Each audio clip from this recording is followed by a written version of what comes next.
prijateljica će nam održati prvu radionicu o vanilicama. Tanja ima veliki broj pratilaca na Facebooku i Instagramu. Voli da kuva, voli ljude, mislim ko ne voli da kuva. Dobar dan, dobrodošli. Dobar dan, bolje vas našli. Odakle recept za ove vanilice? Ovo je starinski recept jedne bake iz Trstenika, vjerovali ili ne. One starinske vanilice su sa orasima i domaćem džemom. I svinjska mast je pravi kokodeks. Znači, svinjska mast je tajna dobrih vanilica, ako ja sad razumijem kako treba.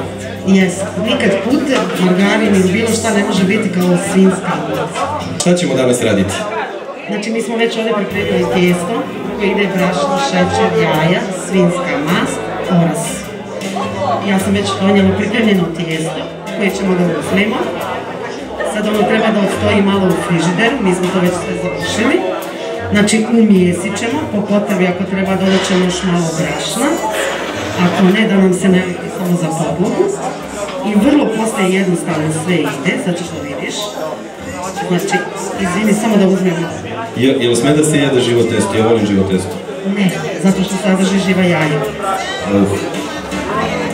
Onda ćemo, znači, oklagija i onda ćemo da razvaljamo tijesto.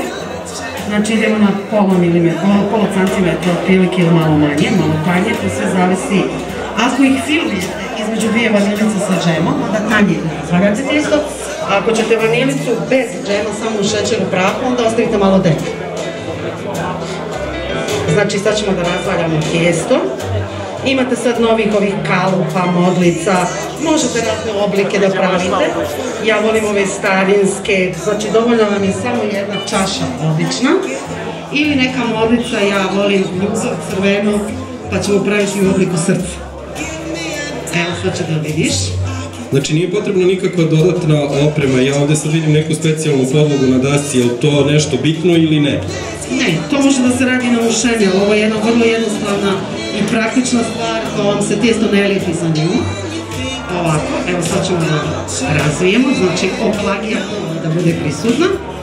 Uzmemo kalup, znači napravimo oblik, sad smo napravili srce.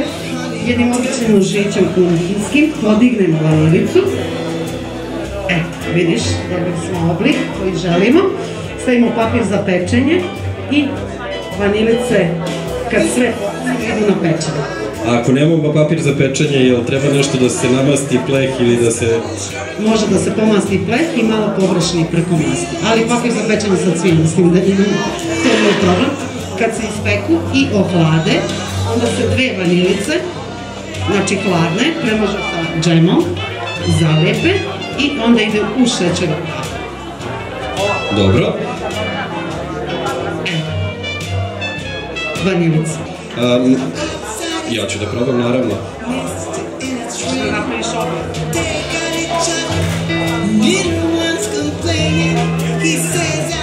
Malo je nezgodno desnom rukom da se ovo radi, ja sam levoruk. Ja ti čuvam mikrofon. Može, hvala. Vidi kakav sam ja majstor. Napravio sam vanilicu, još samo da ispečem. Sjajno. Ako neko želi isto može da proba. Dobro, gde možemo naći vaše vanilice?